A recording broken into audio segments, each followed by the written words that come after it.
Welcome to Audit the Audit, where we sort out the who and what and the right and wrong of police interactions. This episode covers pretextual stops, canine units, and Terry frisks, and was brought to us once again by the Batosize channel. Please take time out of your day to check out the Batosize channel. Not only is he responsible for major legislation in regards to recording the police, but he delivers great content on a daily basis. Let's dive right in and audit the interaction. On August 9th, 2018, 18-year-old Taeon Lee borrowed his mother's car and was on his way to a local convenience store where he was stopped by Detective Kevin Crawford of the Louisville Metro Police Department in Louisville, Kentucky, for making a wide turn.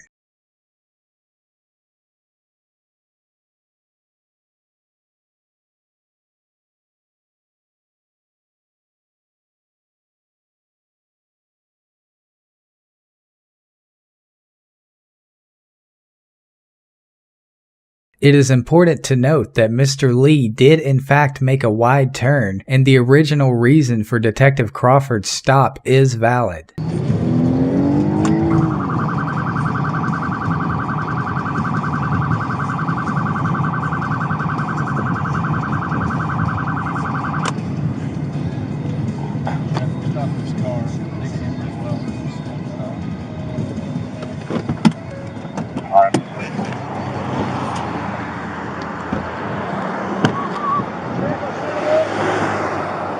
I got him. What's going on, man? What's up? You know, I'm stopping you for? Man, when you turned on here onto Dixie, or 18th Street, you turned in the far left lane, you're supposed to turn in the right lane. See how there's two lanes? That's the reason why, man. Are there any weapons in your car? No drugs? Awesome, man. Do you have your ID? I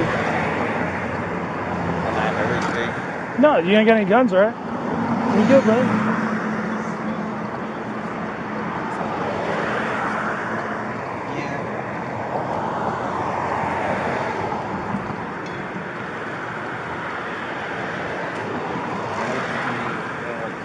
I'm sorry? I'm at work today.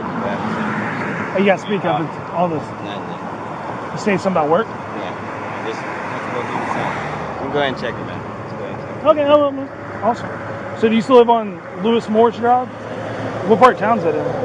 Parkville Wall. Oh, it's Parkville? I got you, man. Awesome. Do you have your insurance too?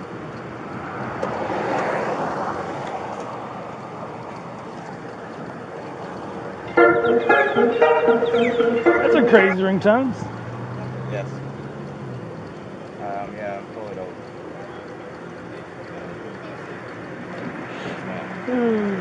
Mom's on speaker. That's cool, man. No. Do me a favor, put your hands on the steering wheel. What you opening up the door for? Yeah, man, do me a favor, grab your phone and your wallet, stick it on the seat. Why? Because I'm telling you, or it's going to fall out when you get out of the vehicle. Why are you taking me out the vehicle? I'll move it up here for you. Mama, they taking me out the vehicle. Don't hop out? Get out of the car. They telling me to get out the car now. And that's the reason why I didn't want anything on you. I didn't want to break your phone, brother. Right. You don't have any weapons on you, do you? I don't.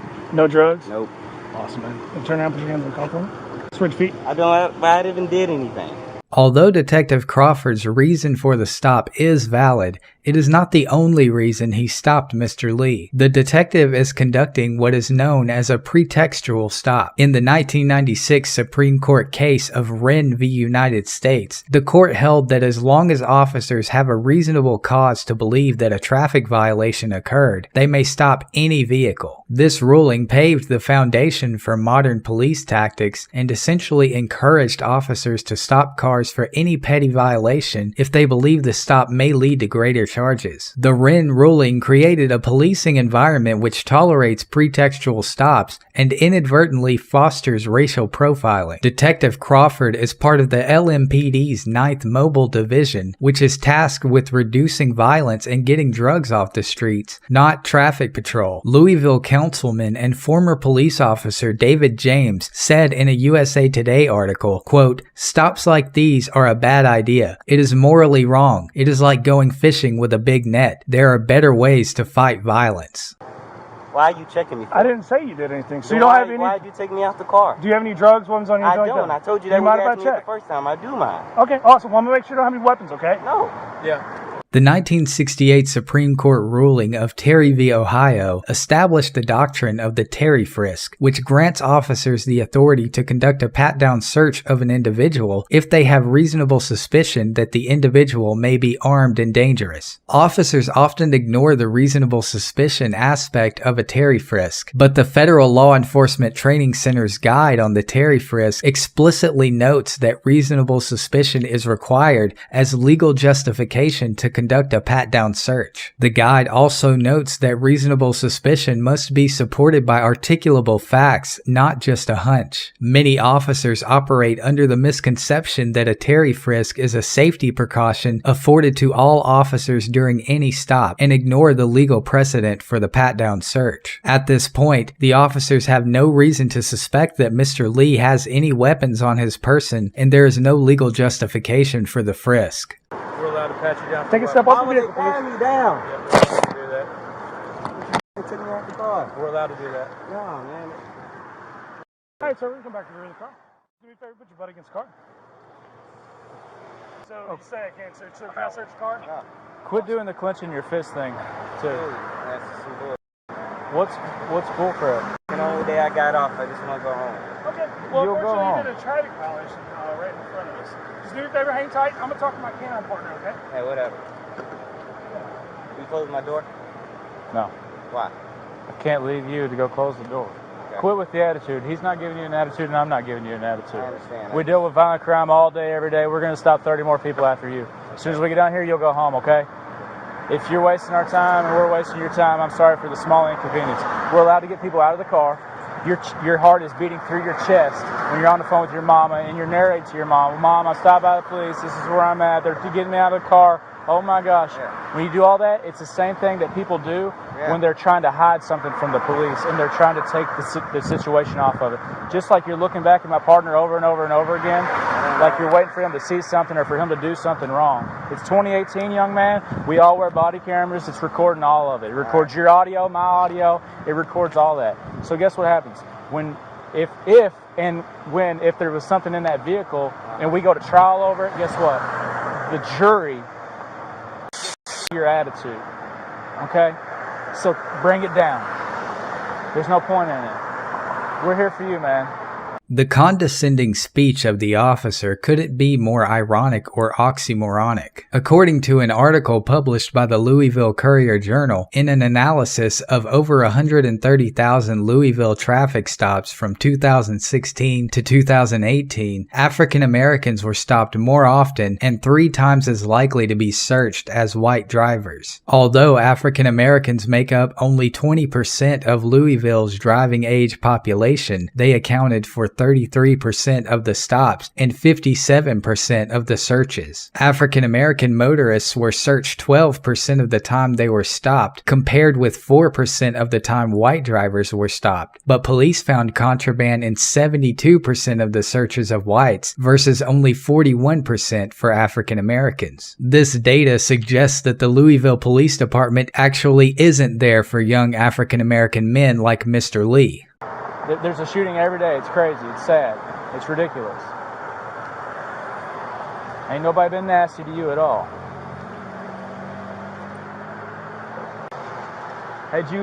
Were you able to coordinate him or anything?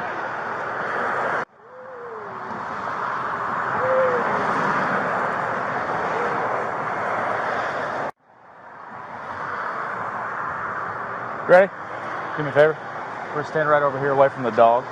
Like right where the Ford emblem is. The 2012 Supreme Court case of Florida v. Harris affirmed that a drug detection dog's alert to the exterior of a vehicle can provide an officer with probable cause to conduct a warrantless search of the vehicle's interior. While it has been proven that drug-sniffing dogs are sometimes less accurate than a coin flip, a 2011 Chicago Tribune report showed a success rate for their local canine units of just 27% among drivers drivers who were Latino. Although there have been many clinical studies which prove the efficacy of drug dogs, the data for the practical application of canine units in the field doesn't always correlate. The Tribune's report suggests that officers often mishandle canine units and tend to establish an improper reward system based on positive alerts rather than actual detection. The practical application of drug-sniffing dogs is questionable at best, and much of the data surrounding their use suggests that they are unreliable unless handled by an expert trainer, which a majority of police officers are not.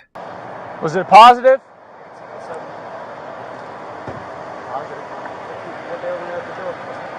Put your hands on your back real quick. Put your hands on your back.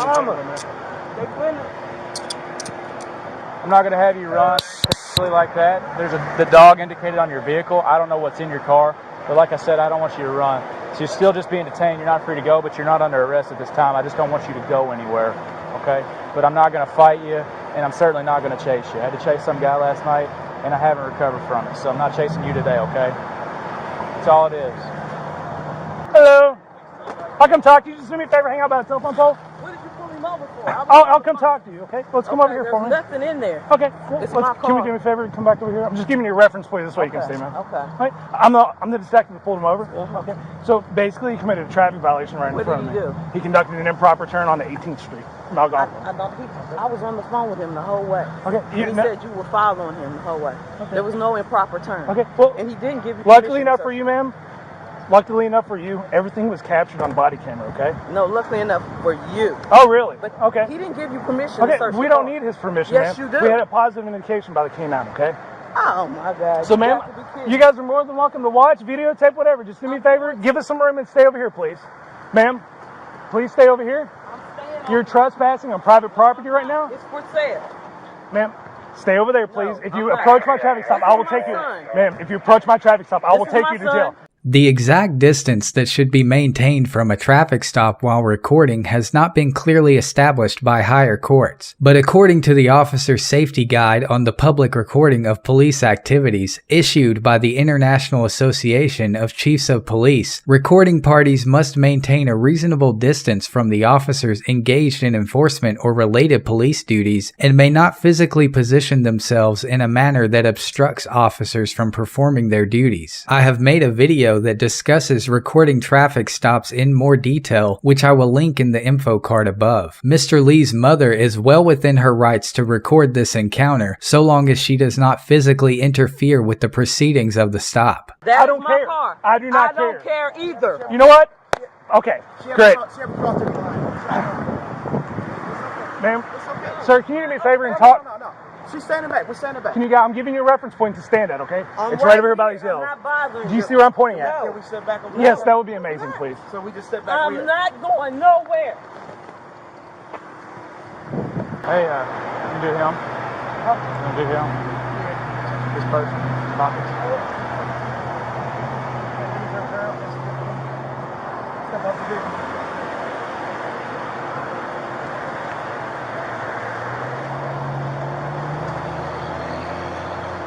Spread the feet, please.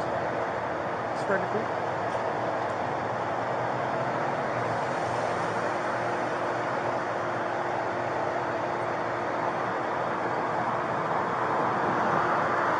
Got like a little change pocket right there in the front.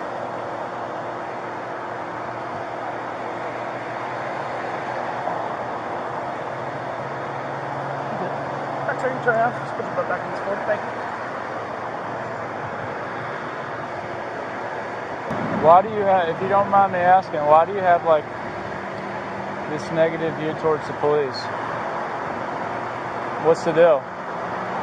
What's ever happened in your life personally where you're like, you can give me a good explanation? Absolutely nothing. Really?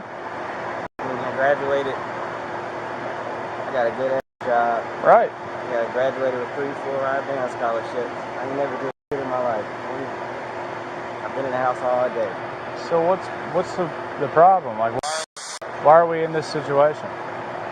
They are in that situation because of the reputation that the police have made for themselves, and these officers are reinforcing through this interaction. A negative personal experience with the police is not required to understand the national epidemic of bad policing that is prevalent in America. It is estimated that police kill an American citizen every 7 hours, with African Americans being twice as likely to be shot. Mr. Lee is a young African American male in a country where both the police officers and the justice system are known to discriminate, and he has every right to be both frustrated and nervous. We didn't do it. Pull me over. We made a traffic stop for your violation that you did. All right, man. I don't want to talk. And then you went up here with it. Huh? You did the entire time. We don't know who you are. I don't know that you graduated and you got several scholarships and that you have a good job. I mean, I don't know. It's not like I have a x-ray vision that says, oh, this is who's in this car. He's good to go. If you don't want to hear it, that's fine. You can continue with your negative view towards me, I guess.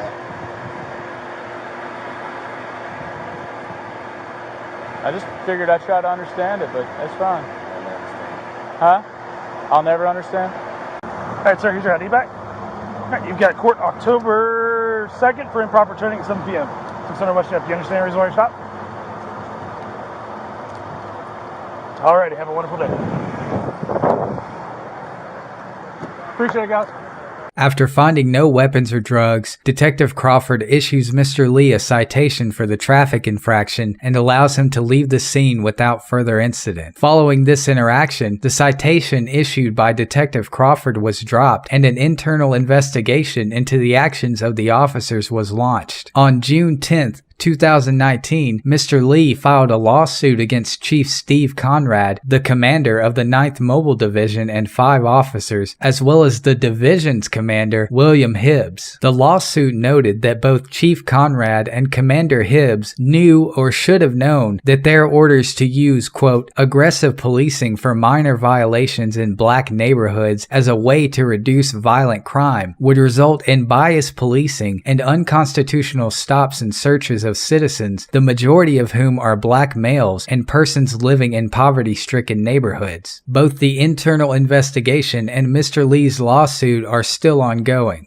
Overall, Detective Crawford and the Louisville Metro Police Department get an F for conducting what appear to be racially motivated pretextual stops, abusing the power of canine units to bypass consent to search, and escalating a minor traffic stop into a 30-minute search and seizure without reasonable suspicion. The 9th Mobile Division operated under the umbrella of the People, Places, and Narcotics strategy developed by Chief Conrad, which ultimately encouraged officers to target young African American males for minor traffic violations in an effort to locate weapons and narcotics. The initiative of this strategy is disguised as targeting high crime areas, but it is clear that the 9th Mobile Division practiced biased policing procedures and were encouraged by the strategy's language. The racial element of this interaction cannot be overlooked, and the relationship between the citizens of Louisville and the Louisville PD is heavily influenced by interactions like this one. I sincerely hope that the 9th Mobile Division is dissolved and the pending lawsuit results in both compensation for Mr. Lee and accountability for the officers involved.